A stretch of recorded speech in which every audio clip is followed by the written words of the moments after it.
This tonight. conference will now be recorded. My name is Melissa Gentry. I'm the owner of Hill Country Homeowners. So happy to see so many of our board members here with us tonight. Also from Hill Country, we have Michael. Give a wave, Michael. Good evening, everybody. We have Tessa. And we have Jennifer. And I think I saw Sierra around here somewhere too. So we've got most of the crew is here today. Just a little bit of housekeeping before we get started. Because we are a little bit of a larger group, we're going to ask that everyone keep themselves muted unless they are speaking. That way we can kind of get rid of any background noise. And also, I'd like to ask you to use the chat in your window. It's the one that kind of looks like a conversation bubble. So if you just put that in there, any questions that you may have, I'll go ahead and I'll bring those up. If it's something that's not relevant to the topic that we're talking about at this time, I'll hold those, and then at the end we can go ahead and answer those questions that weren't relevant to the topic that we were on that time. Because it is a lot of information that we're going to need to be sharing, and there's going to be some questions involved with that, so we want to make sure that you get all of the answers that you need. Also, just in the interest of time, the legislature this year favored the, or not favored the POA, the HOA, more than it did the condo associations. There's a lot more regulations that go for the POAs, the associations, and not the condo. So just in the interest of time, we did put all the condo information up in front. So if once we get to the end of the condo information, if you guys don't have any need or want to listen to the rest of it, that's perfectly okay too. But with that being said, I'm going to go ahead and introduce our attorneys. I see Casey and Tom. Is Bill there too? Actually, no, it's just me and Casey today. Okay, great. Well, I'm going to go ahead and turn the floor over to you guys. All right, hello everyone. I'm Casey. I'm the newest attorney of the Chris Law Firm, and I'll be presenting today with Tom Plaisher. Good afternoon, everybody. My name is Tom Plaisher. Associate here with the Chris Law Firm. Bill couldn't be here tonight. Bill and myself both each have 20+ years doing HOA and condominium work in South Texas. And again, before we start, we want to thank Melissa, Hill Country, and the entire staff for giving us this opportunity to talk to you and share some information and hopefully to assist y'all making some decisions moving forward. Thank you. All right, so we're attorneys, so you know we're going to come with some sort of disclaimer.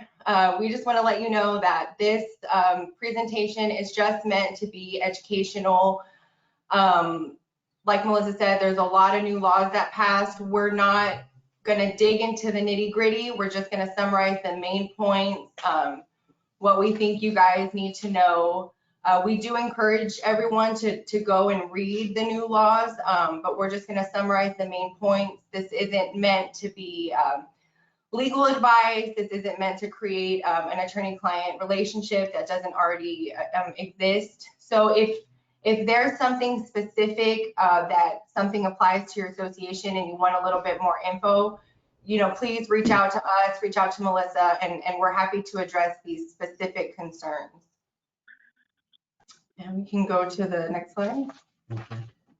These laws and statutes are brand new. Some are already active. The majority won't be active until later on this year and a couple next year.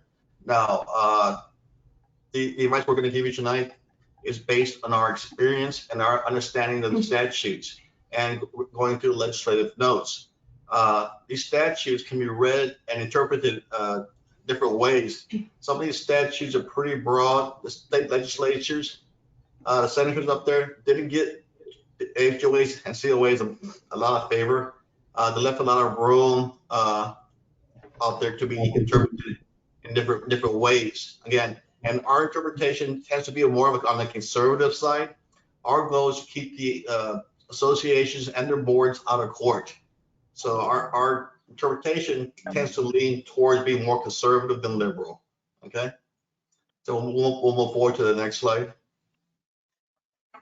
All right, so on that, we're gonna jump right into it. This is just a summary of the main bills that passed that pertain to COAs and POAs. Like Melissa said, there's very few that's just COA only. A lot of it is related to POAs.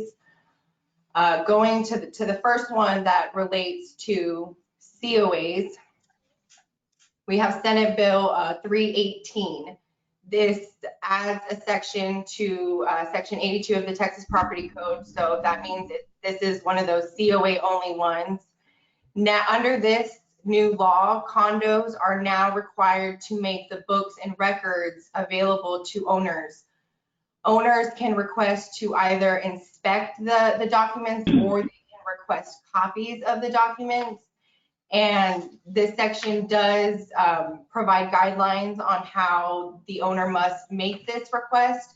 And of course, it doesn't apply to attorney files or something that pertains to an individual owner. For example, collections, covenant violations. You know, a random owner couldn't just make a request to see those documents. This is just general association documents. And the reason why it's important for COAs to adopt this policy, HOAs are already aware of this, is that this policy allows the COA to bill the homeowner in advance for expenses, time, and labor and materials. If you don't have such a policy in place, then you don't have the ability to request payment from the owners. So this gives the association the ability to recoup some of their expenses. And that's one of the reasons why it's important to have one in place. Again, this should be in place by September 1st, 2021. Just real quick, in general, if we, as we go through these slides, you're gonna see there's a lot. We recommend you adopt this policy, or we recommend you adopt these certain guidelines. Anytime we make a certain recommendation, that's something that we are going to be able to assist you in adopting. So just keep that in mind. We're not sending you off and, hey, go draft your records and production policy. This is definitely something that we're going to assist with. And also, as it pertains to this slide in particular, like Tom mentioned, these policies have already been required of HOAs for quite some time. So if you're on an HOA board and you don't think that your association has adopted these policies, we can also make sure that we get you compliant with those as well. So while this new law only pertains to COAs, it has already been required of HOAs for quite some time. Yes, I'll just chime in from the practical standpoint, in that, you know, we've been doing this for about 10 years for homeowners associations. These policies that we have that we've been using them for a decade. So they've been well tested. They've been well, proven to be reasonable. They've been upheld in any type of case law that needs to be out there. And for condos, I mean, it also kind of protects you guys from that homeowner when they get mad and they say, I want to see all the association's documents. Well, at this point, you could say, well, here's, we've got 20 boxes of them, and this is how much it's going to cost to reproduce them for you. So it really gives you a little bit more of ability to make sure that the request is being reasonable and that it's not just someone who's trying to make more work for you because they don't like a decision that was made. I did have a question here from Fidel about what is the policy retention time. I believe it varies. Well, it does vary based on the different types of documents, but do you guys want to speak to that? Yeah, it does vary on the type of document. For example, your financial books are retained for 7 years. Your homeowners account records are retained for 5 years. And again, it varies on the type of document, and that's what's dictated in your document retention policy. It'll be spelled out for you. I don't see any other questions going on through here, so I guess we can move on to the production policy. Are we on to religious items now? Oh, yeah, I think we'll move on to the next slide, which is the religious. Great. Senate Bill 581, again, a version of this was previously enacted, I believe back in 2012. They've expanded this now to prohibit an association from disallowing an owner for displaying religious items on their property or dwelling, okay? Previously, there was a size limit, 25 square inches. That restriction has been removed. Now, there's very few limitations that HOAs now can enforce. For example, display cannot threaten public health and safety, and it can be penalty offensive, okay? Now, this is one that's probably gonna result in litigation, okay? And your board members probably can envision, and you probably already know a number of homeowners who are gonna push the boundaries on this one, okay? what's a religious item, what's reasonable. We can foresee people putting up their lights year round, and now they can say, well, that's a religious display.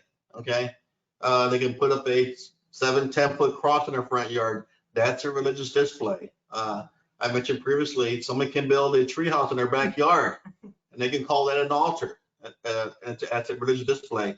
This one may end up in the courts, and the courts may have to provide some guidelines as to what's reasonable and what may be allowed in a subdivision, okay, or even a condo association. So there's going to be a lot of room for interpretation, and there's going to be homeowners who are going to push the boundaries on this. So expect that moving forward. I'll add on there that I think one of the most important points is that it does not define what is a religion either. So there's no definition of what is a religion. Does it have to be recognized? But it doesn't say anything. So there's really the opportunity for people to claim anything as a religion, and say that this is their religious display item. So there really isn't any guidelines around that. I haven't seen any questions come in yet. So go ahead and put the questions in if you guys have anyone, because I know this one is going to be one that we're going to have to do some talking about as individual boards. Yeah, again, this is a poorly drafted statute, and unfortunately, it's going to result in eventually some litigation. Okay, no question. We can move on to the next slide. Nathan wants to know if the owner will still have to complete an ACC request. No, unless there's a policy in place that requires that, yes. But even then, it's very little the board can do to refuse a display, religious display of most types, unless it's one of the few that there are limitations again, and it's family offensive, threats public safety. Okay, that was it. We can move on. Okay. This is House Bill 1281. I don't know if it's going to apply to a lot of our condominiums or HOAs, but this one is actually a change to the transportation code, and which references POAs, and what it said that owners can now operate golf carts in subdivisions, even without golf cart license plates. Very limited restrictions. It must operate them during the daytime, and they must be within a 2-mile radius from the golf cart is usually parked. Okay. Again, this is really a change to the transportation code, which only references HOAs. Any questions? If we back up a little bit, I did get a couple more religious display ones that came in. I know that this unlicensed golf cart one is a pretty simple one. There's not a whole lot of associations that are going to need a golf cart policy, but there's a couple. So Brooke wants to know, can a fence be considered a religious display? Can a fence be considered a religious display? Right. I think that's going to be discussed later on in the fence statute, as a security privacy fence statute that was enacted as well. Again, just depending on the manner the fence is constructed, there's a possibility that the owner can make an argument that it is a religious display. But again, if it crosses into the fence area, then there's certain things that the HOA can do, assuming they have a fencing policy in place. Yes, and we'll get there. I've got one from Caleb here too. What can we do as an HOA about religious displays that are offensive, such as language or someone pushing the boundaries? I've got the language up here, right? I'll read it verbatim.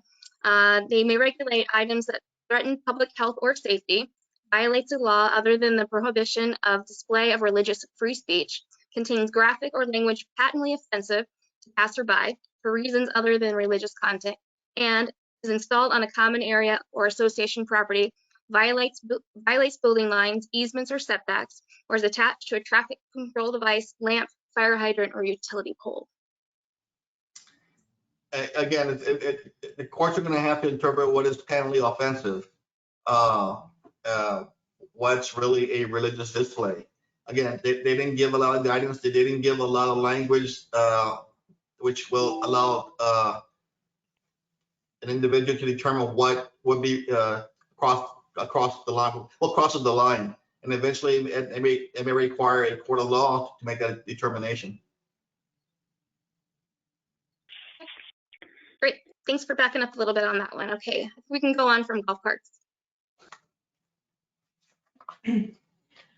Okay, so Senate Bill 6 discusses exposure to pandemic disease. Can't imagine why they enacted this. So this actually adds a section to the Civil Practice and Remedies Code, but it mentions COAs and POAs. So that's, you know, the way that it pertains to us. And it says that individuals and corporations will not be liable for exposing someone to a pandemic disease unless, you know, there's a sick person who knew they were sick, they didn't warn anyone, they didn't try to remediate the situation. So a person almost has to try to get others sick to be liable under this new bill. We do recommend for our associations to adopt a pandemic policy. And there are certain policies that we're recommending our boards adopt. And it's not so much, you know, like with the religious displays, the association isn't going to have a lot of range as it pertains to that policy. And this one is very similar. There's not a lot of range to regulate necessarily, but we still recommend adopting these policies just to ensure compliance with the code. It also provides your owners notice to what's going on, because we just think your owners are more likely to read a policy that you're going to adopt and publish to them versus they're not going to go flip through the Civil Practice and Remedies Code to find out what's going on. So there are certain policies that's more so just to be to give notice and be transparent with your owners. And this is one of them. This bill did go into effect immediately. So this already applies to your HOAs and your COAs. I have a question here from Jamie. Will this relax our concern about folks using the pool and other community amenities? I can tell you from a practical standpoint, and I'll let them weigh in on it. The major concern with the pandemic and pools was that your insurance policy doesn't have any coverage for a pandemic, and that also includes the cost to defend. So this bill didn't affect the insurance policy, it just affects the association. So there still would be that concern with cost to defend if someone did bring a claim. But I'll let them kind of weigh in on what they think the legal implications would be with that. Yeah, I agree with Melissa. And just to note, there hasn't been a successful filing related to pandemic exposure in Texas, okay? Because as a practical sense, it's almost impossible to determine when someone picked up COVID, much less was in a subdivision's pool or clubhouse.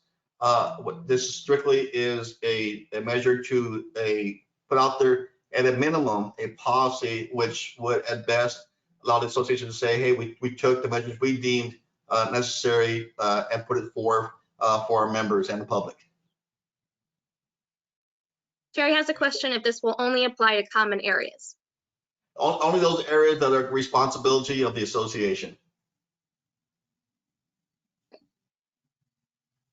All right, that was the last question on this, so we'll move on to the next one. The biggie. All right, now we're gonna talk about Senate Bill 1588. Like Melissa said, this is the big one. There was many sections.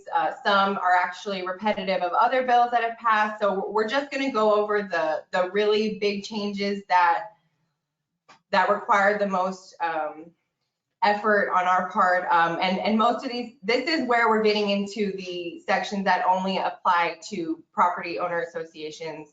I believe we have one that mentions COAs as well, but this is where we're focusing on our HOAs and POAs.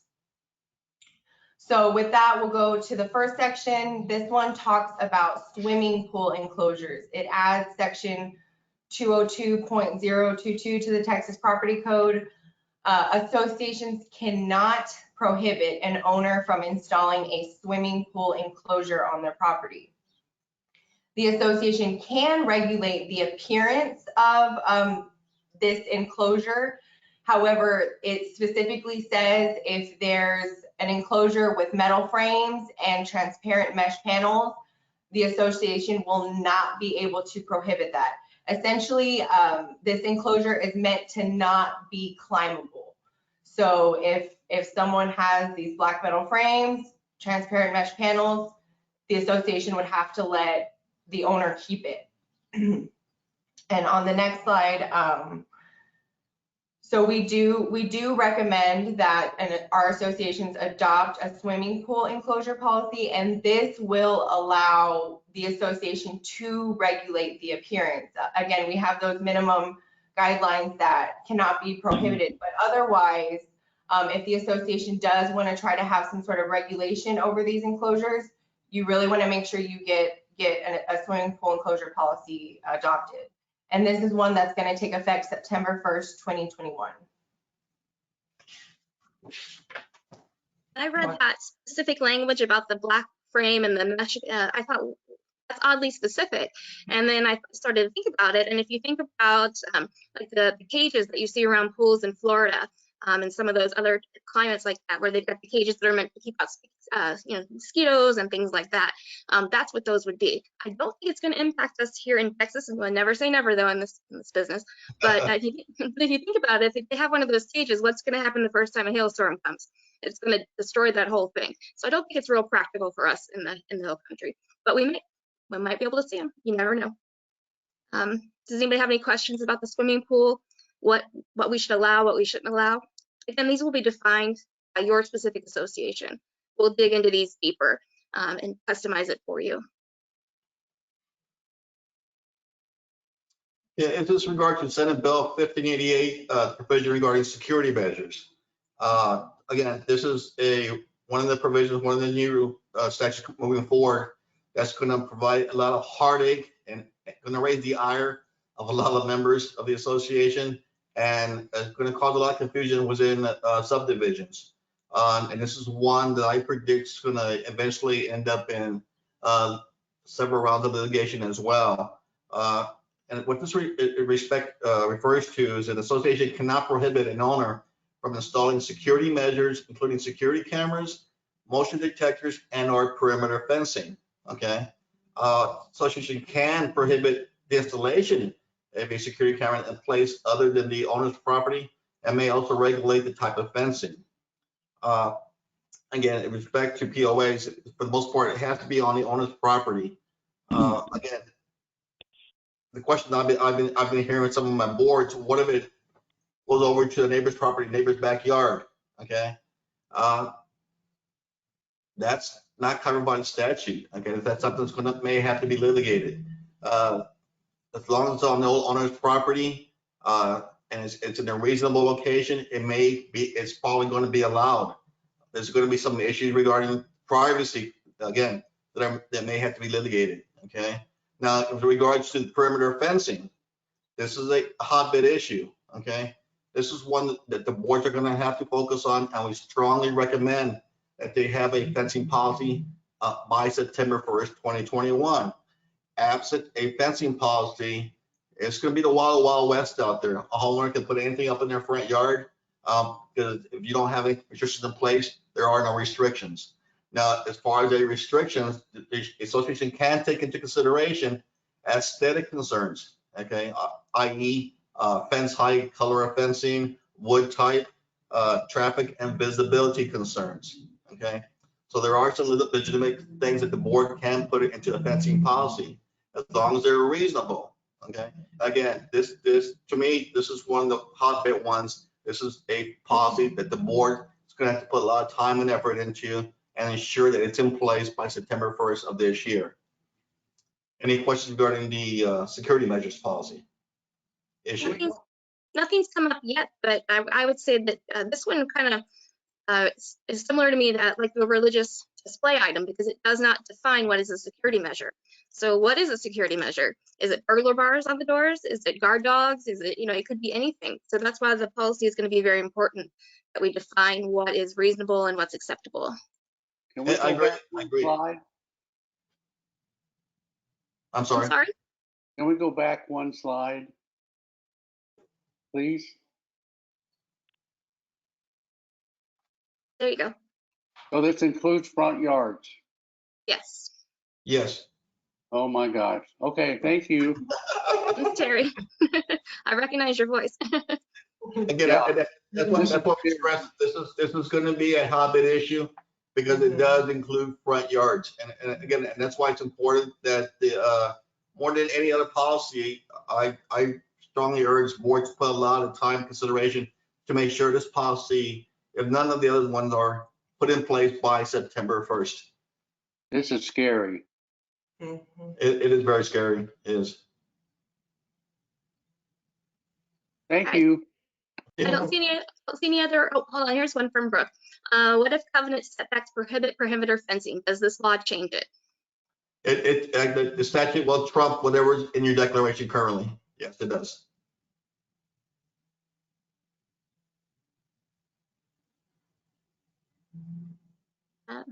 No other questions? Go ahead and move on, and maybe if something else sparks, we can kind of circle back to it at the end. Okay, so the next section, this amends 209-002 of the Texas Property Code. This defines what a management company is. And it's defined as a person or entity established or contracted to provide management or administrative services on behalf of a property owners association. And this is important, and I italicize person because now with this new definition, on-site managers can constitute a management company for the purposes of the code. And I know most of y'all here are with Hill Country, so of course you have a traditional management company that you would normally think of when you would read that. But I know we have some that may not have a management company yet, so just be aware if you have an on-site manager, this could apply to you. And that's important because on the next slide, there are certain provisions, and we're going to talk about some in a few slides, that only apply if the association has a management company. So before, you might read that and think, oh, I don't have a management company, that doesn't apply to me. But you might have an on-site manager. So now these certain provisions that say only if you have a management company would apply to you. So just keep that in mind moving forward. And this does become effective September 1st of this year.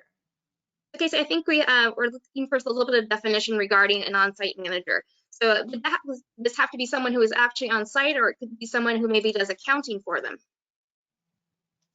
Yeah, typically, an on-site manager is somebody that's employed by the association to work on the association property, i.e. a clubhouse or an office.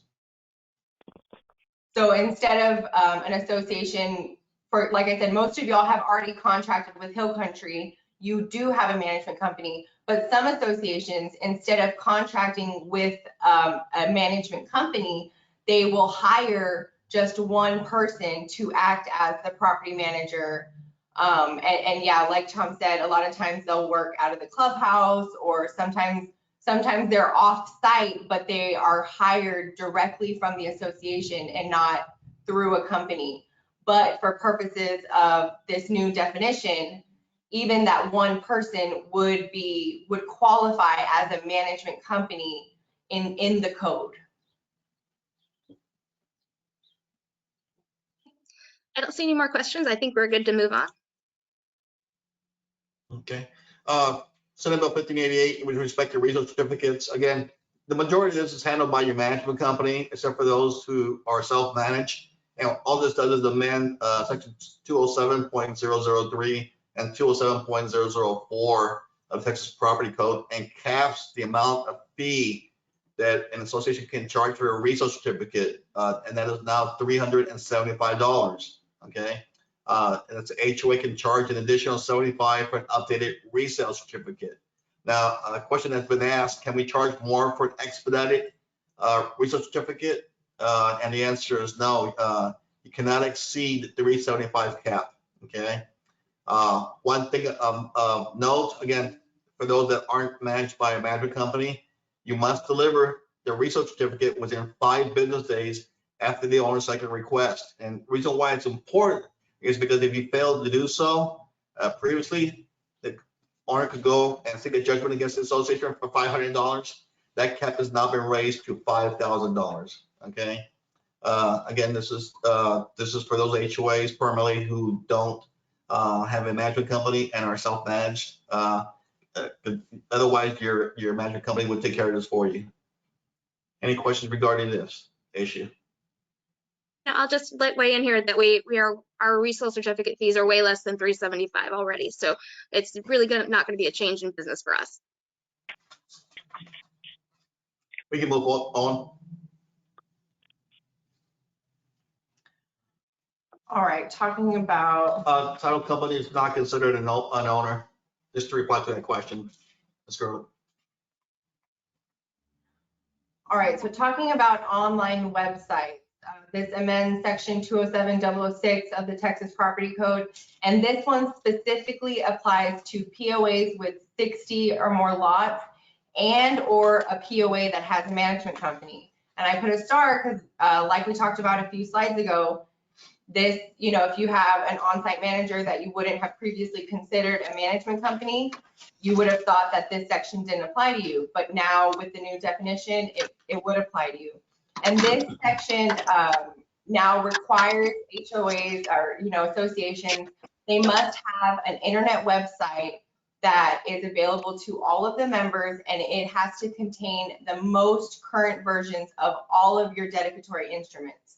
So that's your declaration, your bylaws, any policy that you have adopted, all of the current versions must be available on this website. And it doesn't have to be open to the general public. You just have to make sure it's available to all of your members and owners in the association. And this is one on the next slide I talk about. So what does this mean for the association? And just make sure if you don't have a website already, you do. And like we said, most of y'all are already with Hill Country, and Hill Country's website would satisfy the requirements. Melissa, if you want to expand a little bit on that. Sure. I've got a question here from Monique.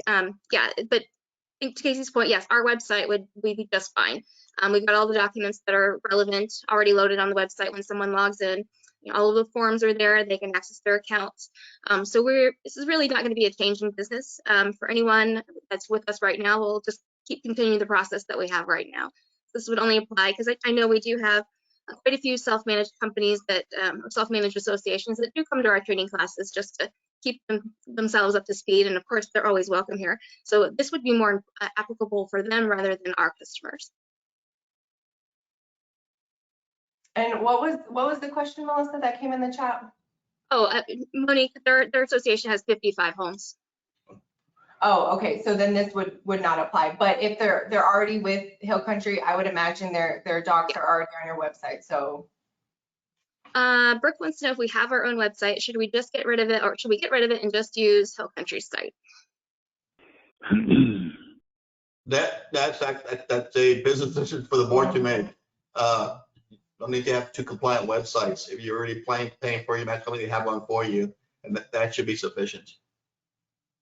Yeah, the only thing I could see from a practical standpoint is perhaps if some information was listed on one site and not on another, could that call into some question legally if there was some, you know, if it was ever brought into contention.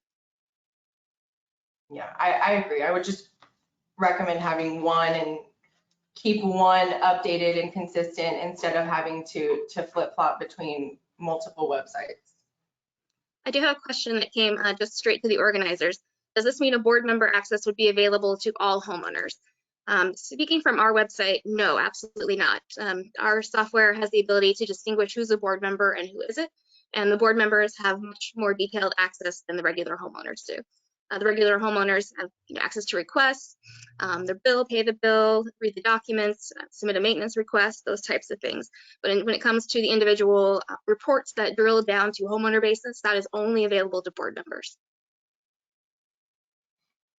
You're welcome. Thank you. Okay, I think we can move on. Yes.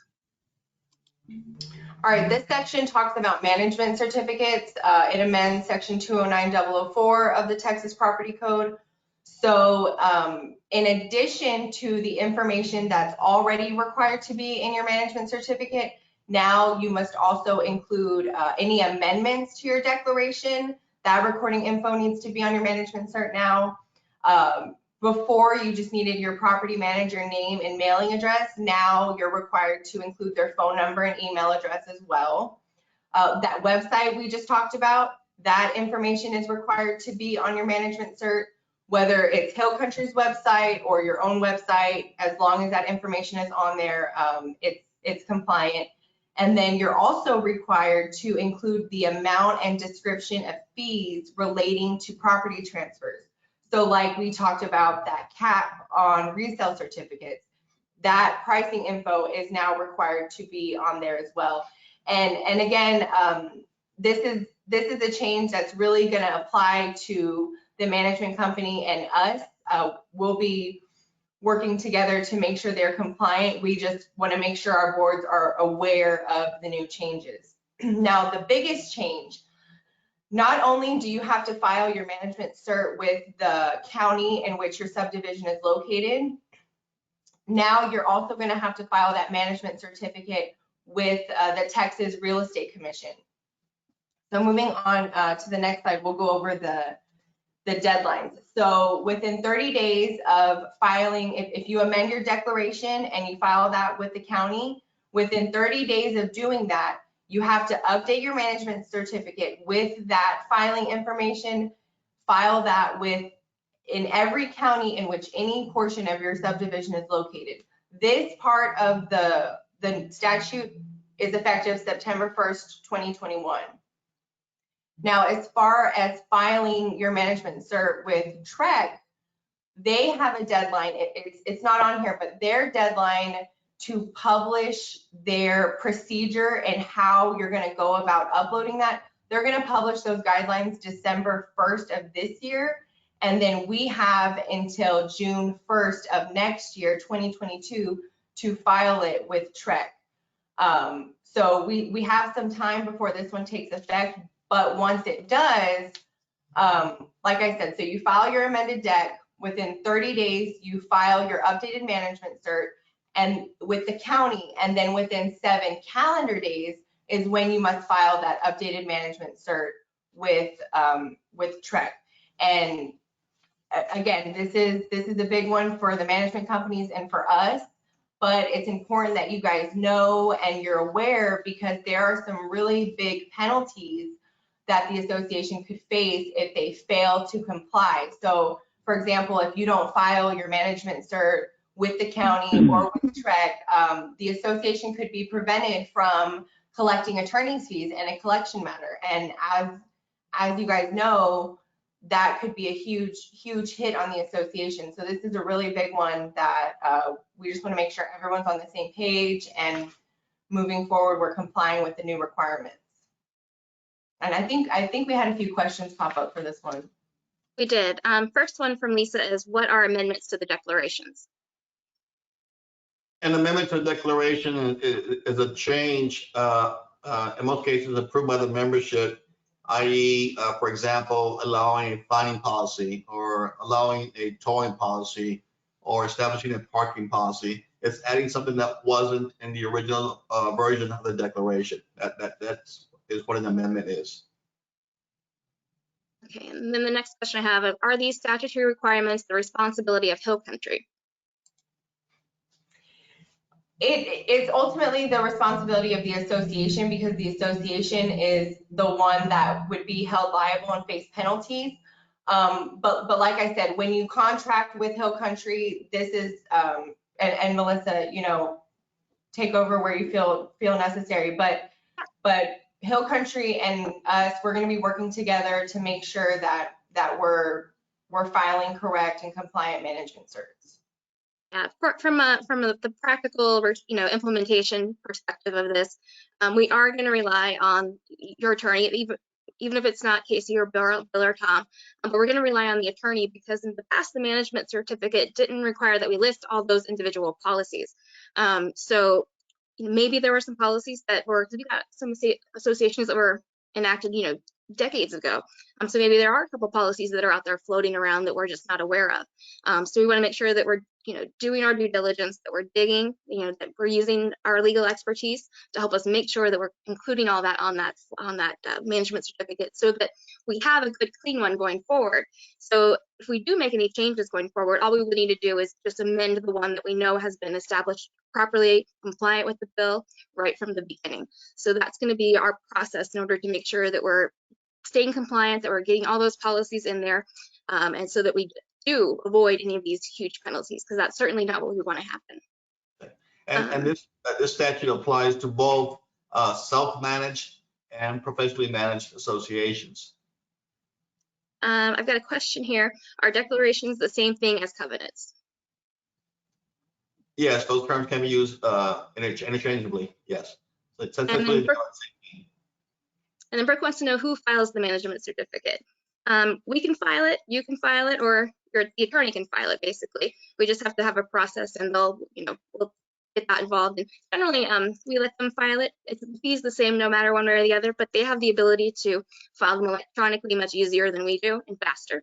So a lot of the times we use them just to file them, just solely because they're faster. And then the other one, does this bill apply to self-managed? We already addressed that, right? It does. Yes. Yeah. No more questions. We can move on to the next slide. Okay, this portion of Senate Bill 1588 refers primarily to the ACC committees. And what this does, and it's again, this applies to POAs with 40+ lots. If the association is still under declared control, then it does not apply to that subdivision.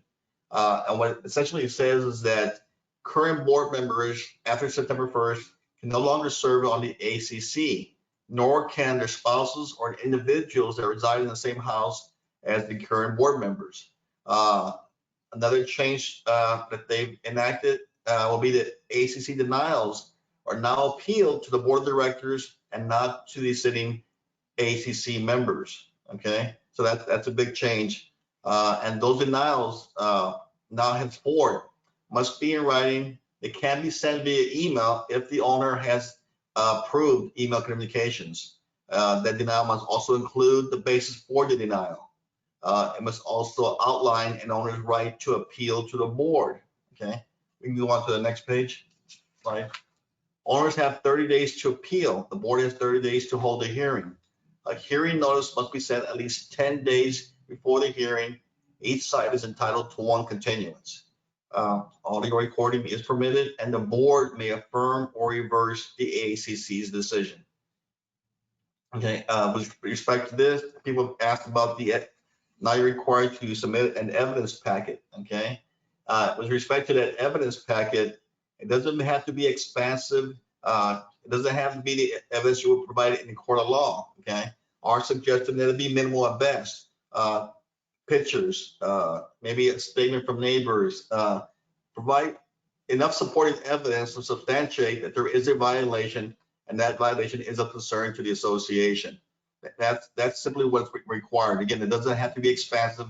It doesn't have to include everything in the association's file. If there's names attached to the ACC's file regarding neighbors who have complained, that information can be redacted. Okay, so you don't have to include names and phone numbers of people who have raised concerns or have complained about a violation. Okay. Any questions regarding provision? Yeah, I got a couple of questions coming in, and basically they're kind of the same thing. So if you're on the board, you can't be on the ACC. That we would need to have an entirely separate set of volunteers. Yes, is the answer. One thing I might add, this does not apply if an ACC doesn't exist. Okay. Somebody asked me that question just the other day. What if we don't have ACC and we only have a board that makes those determinations? It's our interpretation that this only applies to those associations that have sitting ACCs. Question. Oh, go ahead. I'm sorry. I didn't mean to interrupt you. Go ahead. And somebody asked the question, well, we don't have enough volunteers other than board members. That's a legitimate concern. The legislature didn't address that issue. What if we can't get somebody to sit on the ACC other than board members? That wasn't in their notes. That wasn't mentioned as part of the process. We don't know. That's a question we don't know. Our suggestion is if that situation arises, then have the board of directors make those decisions. And if somebody complains and if they want to go to court and they want to litigate them, then we can say, Judge, if you want to appoint people to the ACC, you're more than welcome to do so. We don't have individuals willing to serve on an ACC, and that's the reason why we don't have an ACC. So we do have another couple questions coming in here. So our POA only has 26 lots. So this rule, ACC rule, does it apply to us? That's correct. That is correct. And then Brooke wants to know, how big does an ACC have to be? Can it be one person? I do know one of the things that we had checked on, it doesn't define any eligibility for being on the ACC. So right, and the ACC makeup is usually dictated by the language in your declaration. But it is possible that there are third-party companies that do provide the service. We did check it as a management company. We could provide that service for you for a fee. So there are other options here that we can explore. Maybe it's a hybrid where, where Hill Country does all the work as far as compiling everything together, and then we have a couple of members from the community that go in and kind of weigh in and go, yeah, I think what you guys got there sounds good. So there are. It's going to take a little bit of work. It's going to take a lot of work to recruit those volunteers. And again, and this is going to rely primarily on guidance from your declaration. Some declarations require members of the ACC to be members of the association. A majority of them don't. So as Melissa said, you could hire a person who's not a member of the association to sit on the ACC. It could be a member of the management company. It could be somebody associated with the accounting firm for the association. Again, we're going to have to read into what the intention of the state legislature was when they passed this provision. And this does become effective September 1st, which isn't that far away. So if you think you're going to have trouble finding volunteers, we recommend you try finding those, start seeking out, posting advertisements, see what kind of feedback you can get. But we definitely recommend starting that process now, as September 1st is right around the corner. From our practical standpoint, we've already created a form on our website that's ready to go to solicit volunteers. After we have this, our first meeting together as a board where we start to review the policies, then we can come up with a game plan on how are we going to communicate all of these changes to our members. Maybe we need to have a town hall. Maybe we send a letter or an email blast, but we're going to work out what works best for your association. But just know that we are already working on plans to make sure that we do have a continuation of the ACC, because of course we know that's very important. We wouldn't want anything to auto approve because there was no one there to approve it. Okay, our declarations make the ACC the board unless delegated. That's nil now. Yeah, I guess I'm trying to interpret the question, but if you don't have an ACC and the board performs that function, then it's our interpretation that this actually doesn't apply to the board. Yes, and it is 60 homes or more. Yes, that's correct. Yes. So Brooke wants to know, so the board can be the ACC.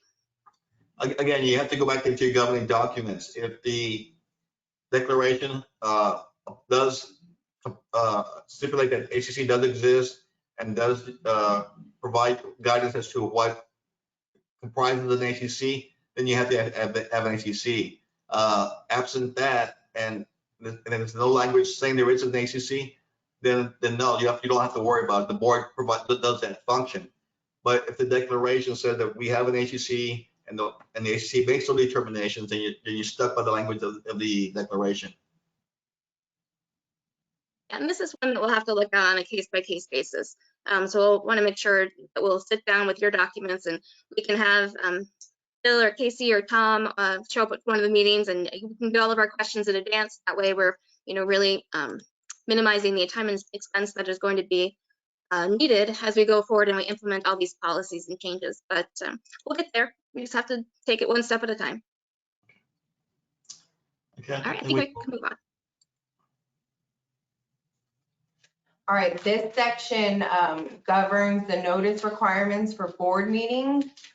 So before, whether it was a regular board meeting or a special board meeting, you had to notice with 72 hours before the meeting starts. Now with regular board meetings, they have to be noticed 144 hours before the start of the meeting. So that's a 6-day notice period. Special board meetings, they didn't change. They're still 72 hours, but it was the regular board meetings that required additional notice. So moving forward, just make sure your notices, and again, Hill Country would assist with this, making sure your notices are sent timely.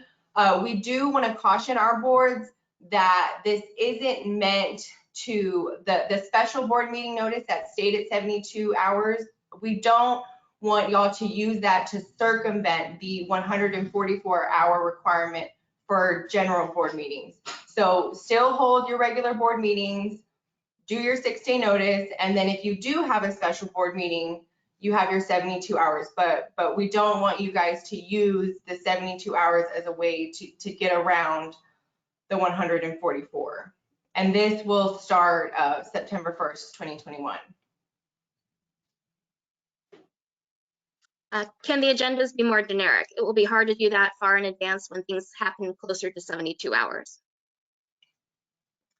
Agendas don't have to be specifically dictate exactly what's going to be discussed, but they have to provide in a general nature enough information for a member to ascertain what in general is going to be discussed. Okay, so our recommendation is to be as inclusive as possible, but you don't have to be detailed word for word as to simply every single item, but just provide enough information for somebody to determine this is a topic that's going to be discussed at the meeting. This may occur at the meeting. Provide enough information for a homeowner to make that determination. Another question here, what is the difference between a regular and a special board meeting? A regular board meeting is what is required typically by your bylaws and or declaration. Some HOAs are required to meet quarterly, some monthly. So a regular board meeting would fit the definition of what is required in your governing documents, and that usually is located within your bylaws. A special meeting is a meeting that's not dictated or something to be held on a regular basis by your governing documents, and that's usually something that's to cover an issue that's has arisen. It needs the special attention of the board of directors. It wasn't foreseeable. So say for instance, emergency funds need to be raised for repairs. The board calls a special meeting to discuss that. Those type of things that are required, that were foreseen in your governing documents. Practically, just kind of think about it. You know, what happens when someone starts painting their house bright purple, right? So we need to call a board meeting right away in order to make sure that we're addressing this. So it's not your regular business where you're talking about the financials. This is something that's kind of come out of the blue, and we need to get it taken care of really soon. All right, I think we can move on. It's got a lot to go.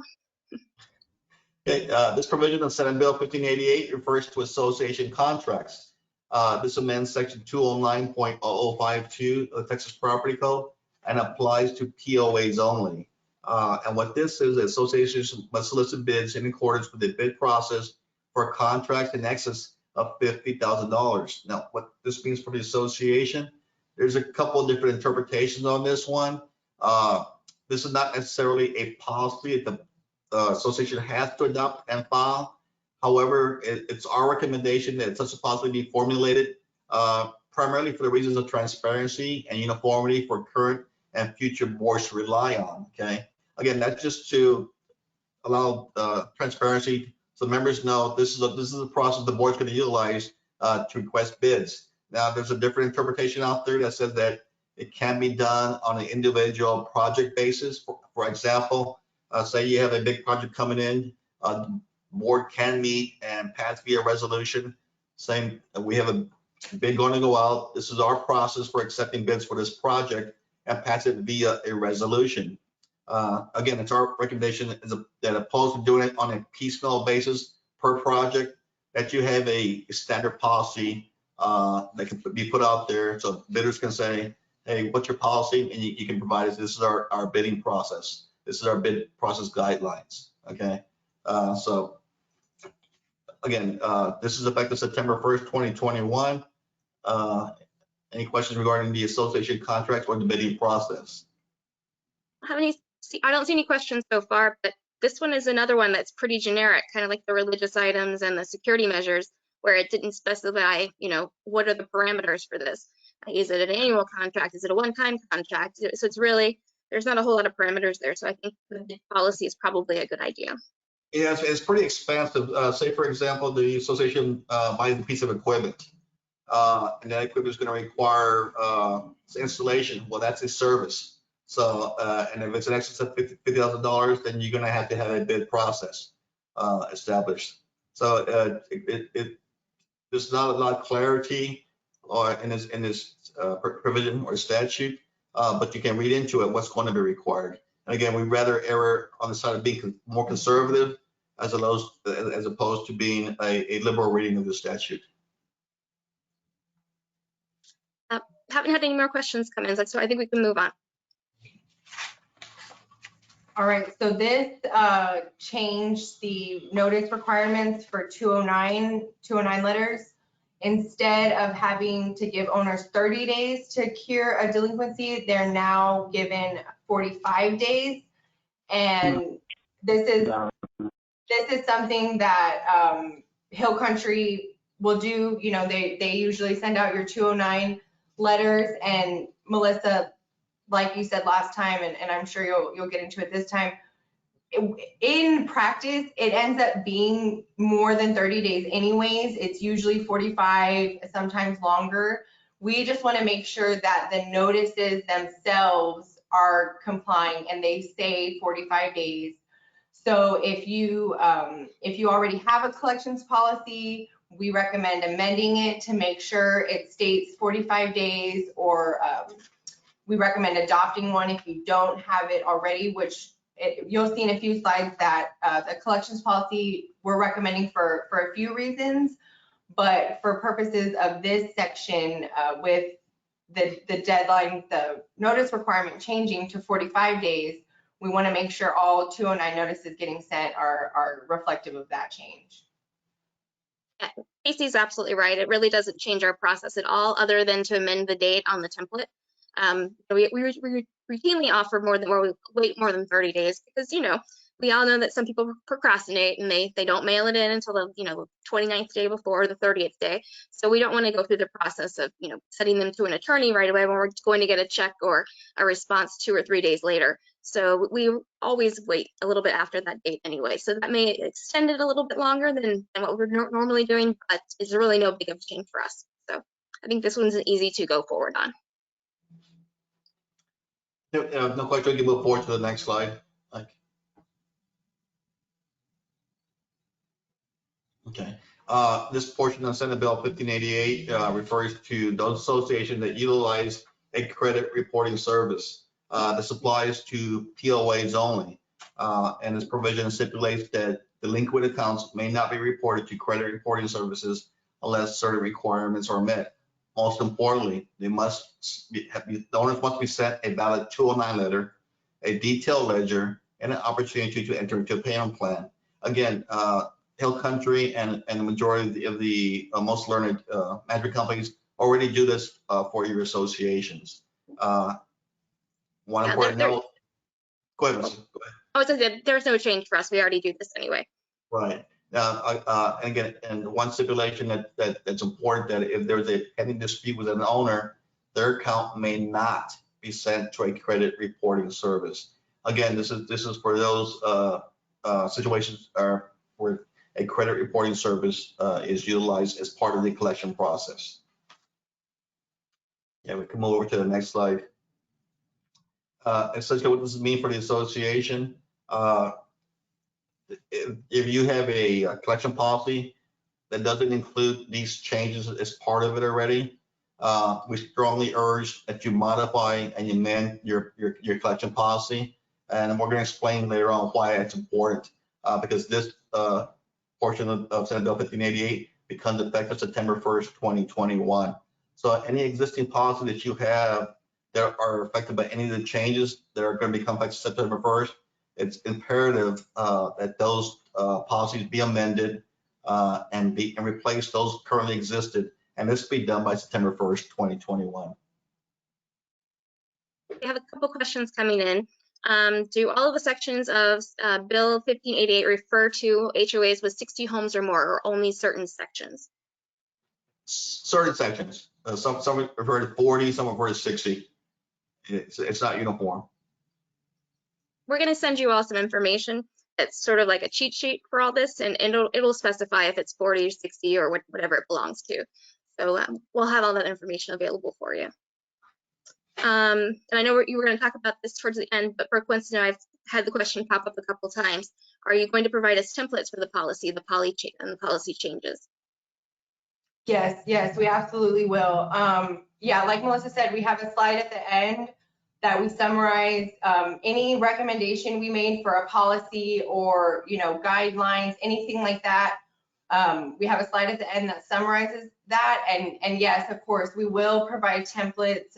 We're going to get those sent out. Again, some are merely for notice. There's not a lot of regulation the association can do. But then there are going to be some, for example, the fencing policy, that's going to take a lot of work with Hill Country and the board, so we can make sure and tailor that policy to fit your association needs. If there's certain materials that you want to allow and prohibit, or colors, that's where we'll get into that. So we're going to provide templates. We've already started working on them, and then we'll make sure, any policy that you want, that you're interested in, we're going to make sure we're circulating that with enough time to work with you guys, make the changes you want to make, and then we can get those filed and ready to go with the September 1st deadline in mind. So yes, we will definitely provide templates for any policy we've recommended. Yes, and we'll be scheduling board meetings. They've made that, Tom and Casey have made a commitment to have it to us by the end of the month for sure. So we're going to start scheduling those board meetings, right? Probably the next week or next week, so that we can get those all on the schedule and we can start knocking them out in case we need to have 2 board meetings to amend things again. But we've got a plan. We're ready to go, and just get ready to clear your calendar so we can get a board meeting going. And respect to this portion of Senate Bill 1588, I think I briefly talked about it in regards to the HCC hearings, but this regards to covenant violation hearings. Again, this is a POA only statute. If the owner requests a covenant violation hearing, the association must send the owner an evidence packet at least 10 days before the hearing. Again, as I said previously, this evidence packet doesn't have to be expansive. It's not the evidence required in a court of law, just enough evidence to support that a violation does in fact exist. Doesn't have to include names and phone numbers of people making complaints. You can provide a letter of complaint. You can redact the address of that owner making the complaint. You can redact any private information. Our recommendation is that you provide just enough evidence in that evidence packet to support the existence of a violation. At the hearing, the association shall present it first, and then the owner can respond to the association. We go on to the next slide. Again, this is a new process, a new type of hearing. Our recommendation is that boards practice the conduct of such a hearing, i.e. establish a hearing script or a checklist or a template for the evidence packet to be sent to the owner. This is not a policy that the HOA has to adopt. It's simply a resource for the board to use. This is how we're going to conduct the evidence hearing. So essentially, it's a script or a checklist. Have we done this? Have we done this? Have we done this? Okay. Again, and then we're going to discuss in a few minutes why it's important to follow the process. Again, this provision of Senate Bill 1588 is effective September 1st, 2021.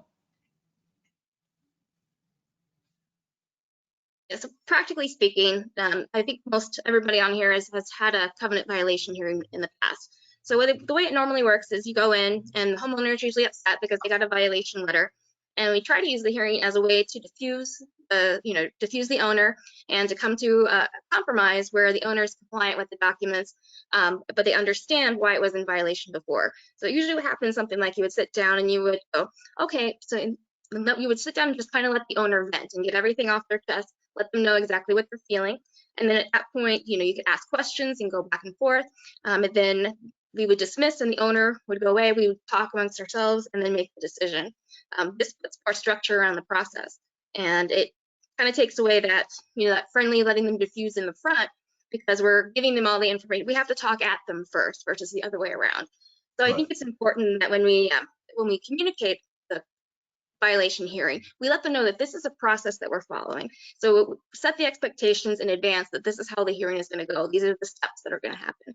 So it's going to take a little practice to get used to this new format, but we'll be able to do it, I think. And the reason I think it's important to have a checklist, because if you fail to provide the evidence packet at least 10 days prior to the hearing, then the homeowner is granted an automatic 15-day postponement of the hearing. Okay. So again, that's why we suggest that the boards adopt a checklist or script to make sure they're following the process correctly to avoid prolonging the process.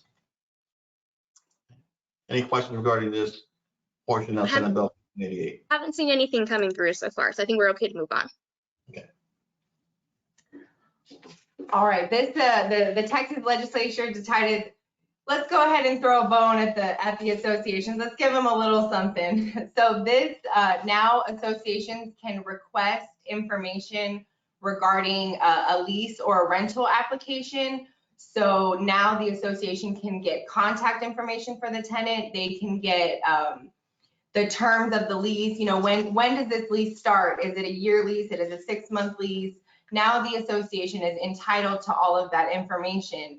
And this is helpful because if the association or Hill Country doesn't know that a certain home is being rented and they're sending notices to the owners, owners are never getting it.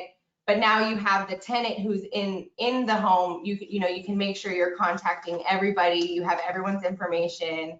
If there's a covenant violation, you're contacting the person who is at the home. And this becomes effective September 1st. We're really happy about this one. Just so you know how it works behind the scenes for us, we do have the ability to mark someone in our software as a tenant. So they have limited access to the website, but they can log in to see violations. They can see community documents. Of course, they can't see any of the owner's billing information or anything like that. But it also allows that tenant to know that there is a violation. Because many times not all owners, or if they're with a rental management company, they don't always translate the message down to that renter that there is a violation. Maybe they don't know that they're not allowed to have their trash cans out on Tuesdays. So this allows us to communicate more with the renter, and also we can invite them to community events if we have their contact information. Make them feel like they're part of the community as well. So I view that this is a really good thing. Fidel wants to know, how do you know if the owner is renting the property, or how can you request a lease application if the owner is not telling you? I can't think of a real easy practical way to do it. I guess you have to depend on neighbors, traffic in and out of that property. If they don't volunteer that information, it's difficult to make a determination on your own.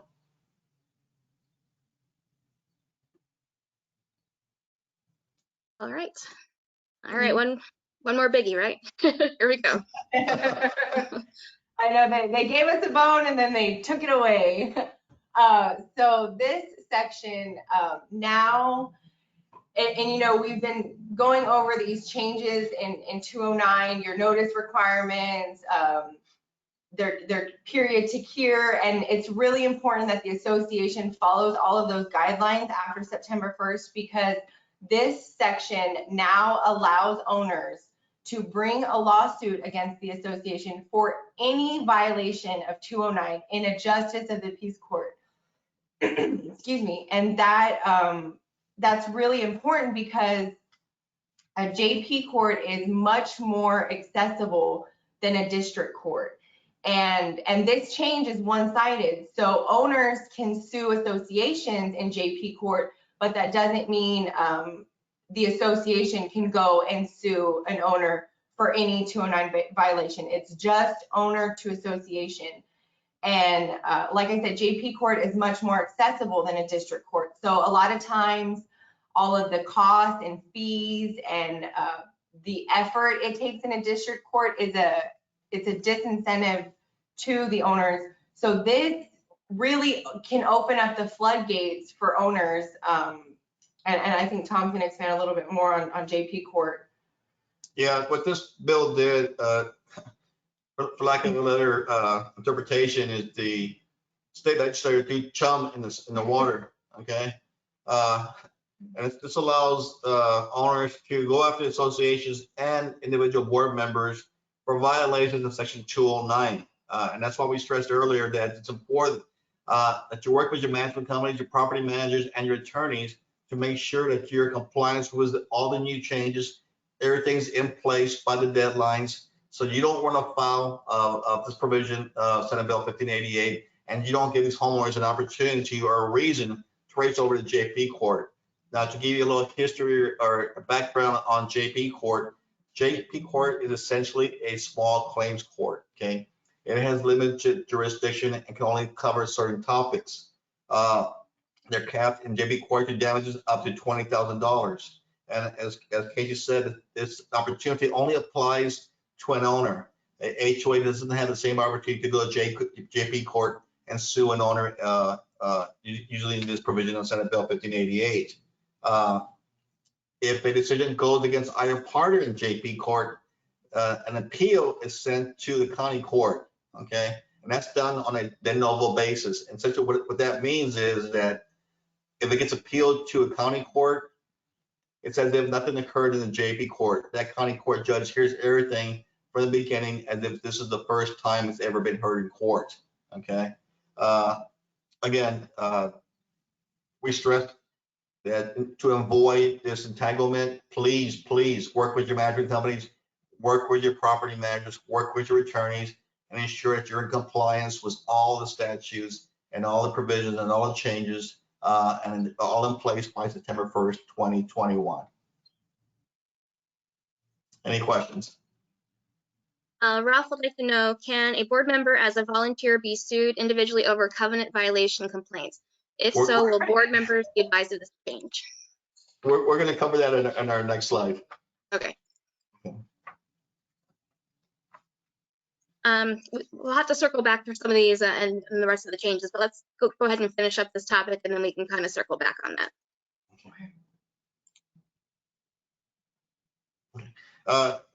We added the slides after our last few board meetings because after the discovery that now you can't be sued in JP court, board members want to know what's our liability, okay? I've been doing this for 20 plus years, and over these 20 plus years, I've only seen 5 instances of board members being held liable in a court of law. 3 of those instances resulted in criminal charges. The other 2 instances resulted in board members disregarding the advice of legal counsel, disregarding the advice of other board members, and their behavior was flagrant, blatantly in disregard of all the restrictions or language in their guidelines, in their bylaws and restrictions. Okay. And additionally, to leave some of your fears, there's a Texas Charitable Immunity and Liability Act of 1987. That's commonly referred to as the Act. And that says essentially that any member of a volunteer or charitable organization is immune from civil liability for acts done in accordance with their duties as a director or an officer. We can go over to the next slide. Okay. And essentially, you can read this, but essentially what it says is that as long as you act in good faith, as long as you act in a reasonable manner, and as long as you act in the same manner as you would handle your own business affairs, then you're safeguarded. And it's going to be extremely difficult to be held liable in a court of law. Okay. And remember, there's a provision in 209 that says that, we go over to the next slide. If you act in accordance or based on the guidance of professionals, i.e. legal counsel, a certified public accountant, an investment banker, or someone that you reasonably believe possesses professional expertise in a matter, then you're going to be held to be acting in a reasonable manner, and it's going to be extremely difficult, if not possible, to find that board member in violation of this provision and to be held liable in a court of law. So there's a number of safeguards. You really almost have to, in order to be found liable, you actually have to be detentful and borderline on criminal. And again, I've only seen it happen maybe 5 times in 20+ years. I'll just weigh in here as well that if you are managed by us, we do require you to carry a directors and officers policy, and that will provide insurance coverage for your actions as a director or an officer in the association. And that does include the cost to defend it.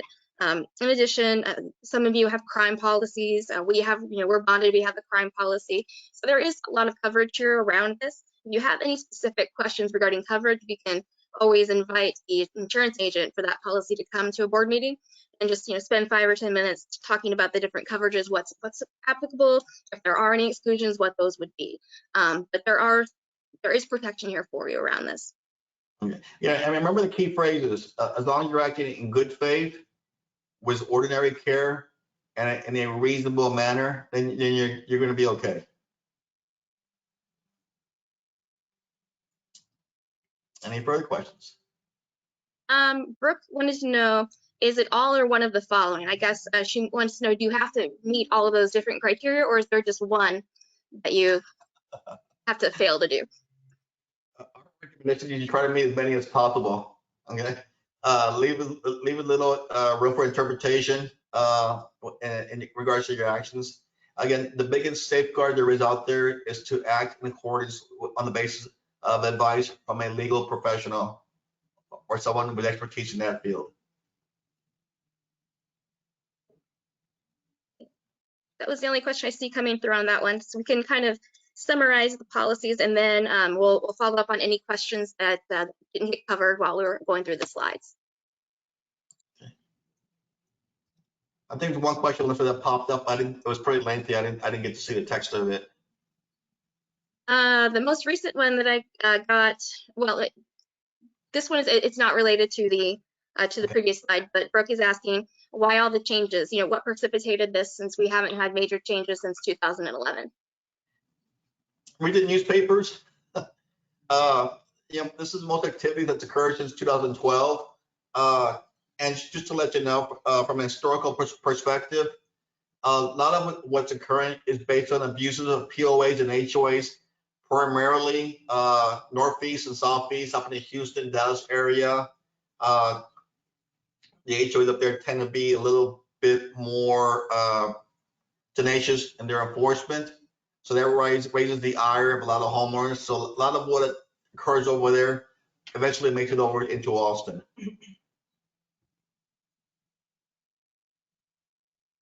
Okay. But go ahead and summarize everything, and then we'll ask if there's any more questions. So while they're summarizing, if anybody has anything that wasn't covered, go ahead and put it in the chat. We'll make sure that we get it answered before we end up in tonight. And just to let you know that there was a ton of other material that was covered up in Austin this past legislature session. A lot of things that did not pass. Again, there's a number of representatives out of Houston who would love nothing better to do than abolish HOAs. But just a few things that were discussed that did not pass were covenants that will restrict the growth of fruits and vegetables. What did not pass is a restriction on the keeping of 6 or fewer domestic fowls. Another provision that did not pass, or essentially that did not pass, was a restriction on keeping of 6 or fewer rabbits. Another thing that did not pass was the raising or keeping of 3 or fewer beehives. Okay, so that gives you the idea of what may become fodder in 2 years. All right, I know we're going to circle back to the questions, but just as you can see, this is a summary of all the policies and guidelines that we have recommended. Like I mentioned earlier, we've already started preparing templates for these. We're going to make sure we circulate them with enough time. We can amend what needs to get amended and make sure we're tailoring them to each association's needs. I know you're dying to know, well, how much is this going to cost, right? That's your big question. So we're gonna offer a la carte pricing. Let's say you just want one of these, you don't want a ton of them. So we'll offer pricing for each one. It's gonna change depending on which one you want. It can range from $250 for a policy. The ones that are gonna be more tailored and specific to your association, it could be up to $500 for a policy. But because there have been so many changes and we're recommending so many, we're recommending that you adopt so many, we are gonna have package pricing. So we'll get with you on an individual basis. We'll determine which ones we think, and you know, Melissa said y'all are gonna have board meetings coming up, so she can help determine which policies each board is gonna need, and then we'll work with you individually to determine some sort of package pricing and make sure we work with you guys on that. And irrespective of the sales pitch, again, our recommendation is that whether you utilize our firm or another firm, please avoid the prospect of ending up in JP court. Utilize your property management associate, your property managers, utilize your management company, get the information necessary to get these policies formulated and in place by September 1st. Okay, I can't stress that enough, is that there's going to be homeowners out there. I follow the chat groups, I follow the homeowners forums. Okay, they're itching to get some of the board members associations in JP court. Don't give them that opportunity. Stay out of there. Work with your property managers, work with your attorneys, and be ready and be prepared come September 1st. Good points. I mean, we're just going to take everything with due diligence, make sure that we're dotting all the I's, crossing all the T's, making decisions that make sense for your community. You know, not adopting something that's just boilerplate that doesn't necessarily apply for you all. So that's why we're going to be scheduling those board meetings. Like I said, first couple weeks of August, we want to have the policies in place, hopefully by the middle of August. That way, we're well in advance of that September 1st deadline. If there gets some backup on filings, or we don't want to be the one that's sending it on September or on October, excuse me, on August 31st. One month forward instead of 1 month back. So we want to make sure that we're doing that well in advance. Yeah, and one of I was stressed more than any other one is get your fencing policy in place. Okay, because come September 1st, second, if you don't have one, things are going to be popping up in front yards. So and that's the one that's going to take the most time and attention, is formulating a fencing policy that fits your subdivision. So put that on top of your agenda is our recommendation. All right, let's cover some of these questions that we missed. What if you go off the board and are in the middle of a lawsuit, or after a lawsuit you have gone off the board or the ACC? If your actions occurred while you were serving in capacity as a board member or a member of the ACC, then you're typically covered by your association's insurance policy. And Terry had one very similar to that. I think that applies to that. Aren't we insured? So generally, like we said, the directors and officers would apply. If you want to go over that coverage, we can invite the insurance agent to attend a board meeting, and we can just go over all the scenarios that we have in question. The key language is that your action occurred while you were serving in the capacity of a member of the board of directors or a ACC member. Jamie wants to know, this is concerning for our particular community since we have an owner that has made actual threats to destroy the board and the HOA. Ugh. I will say every association has one of those. They do. And sometimes they have two or three. So you're not alone. Basically, you know who they are. They're the squeaky wheel. So we just have to come up with a strategy to make sure that we're protecting the association against, the particular person that we already know who you are. So yeah, and like I said, I make it a habit to go into the homeowner forums, homeowner chat groups. If you want some insight, go into one of those forums, one of those chat groups, and this is what they're saying. I hate to say that they're formulating guerrilla tactics, but they're preparing for September 1st. So be prepared, be ready, act accordingly. Does the homeowner association have a lobbyist group? Was there anyone there speaking up for us to our leg? I know it's called TCAA, and I got emails from them daily, sometimes more than once a day. So they were definitely lobbying on our behalf. There is a lobbying group on behalf of the homeowner associations, a very formidable one.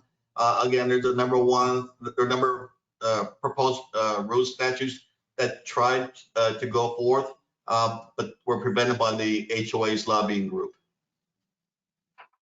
Let's see, next question. Can the slides be emailed to us for further review? Yes, the slides will be emailed to you, and we also recorded this, so there'll be a link for it. So if you want to go back and watch it again, or maybe if some of your other board members weren't able to attend prior to that board meeting where we're going to sit down and discuss all that, having them watch it might be a good idea so that we're all on the same page going forward.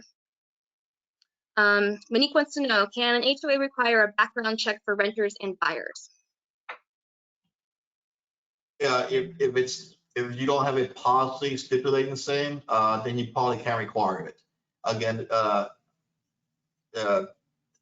recent case law says that if there's anything that HOA or COA, for that matter, wants to enact, it must be written, it must be put into a policy, and it must be recorded down at the county courthouse. Until that's done, then you can't enforce that specific policy or provision. Kim wants to know, in the sections that talk about number of days, are these business days or all days? Typically, not business days, but each day of the week. So if it runs over a weekend, then you count those days as part of the timeline. From Brenda, is the 209 letter the one that specifies the violation and that a fine will be assessed if not corrected within the 45 days? Yes, it is. Yes, it is. And again, if you have a man company as excellent as Hill Country, then they've already ensured that they're complying with 209, and that language we put it in the necessary documents. Looking ahead, after the open carry bill is in effect, do HOAs have any power to restrict homeowners to open carry within the neighborhood? Actually, that's a statute that was passed. No, as long come September 1st, it's unfortunately going to be wide open out there. Brooke, how do you define perimeter fences for security? Buildable perimeter. That's going to be defined by your fencing policy in accordance with the language that you currently have in your governing documents. So you're going to have to review governing documents, see what's already in that, and incorporate that into your perimeter fencing policy. That's pretty much the end of the questions. We do have a bunch of comments asking about the recorded version and copies of the slides, and yes, those are going to be available for you. And then we have quite a few compliments that it was, I like this one. It was actually more helpful and interesting than I thought. Thank you. Our viewpoints, our interpretation is conservative in nature and intended to keep you guys out of court, out of JP court, because as everybody knows, the only people that win when you go to court are the attorneys. Okay, it doesn't do the HOAs any good. So our goal is to keep you out of court, give you enough information to allow you to stay out of court, and to give you guidance and what you need in order to be effective as a board member for your association. Well, I want to kind of wrap up. Hey, I said we're going to try to stick to 90 minutes. We stuck to 90 minutes on the nose today. So that was great. So I want to thank, of course, Tom and Casey for being here, for sharing all their knowledge and expertise, for being a good resource for us going forward in the future. So we're very lucky to have you as part of our family that we can utilize to go through all of these different policy changes. It's going to be a headache, but we're organized. We've got all the information that we're ready to go, and we're just going to take it one step at a time. And I also want to say a big thank you to everyone who took the time to attend tonight. So thank you so very much. We appreciate each and every one of you.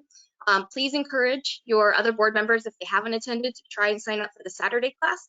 That way they can do the interactive questions like you had the opportunity or not.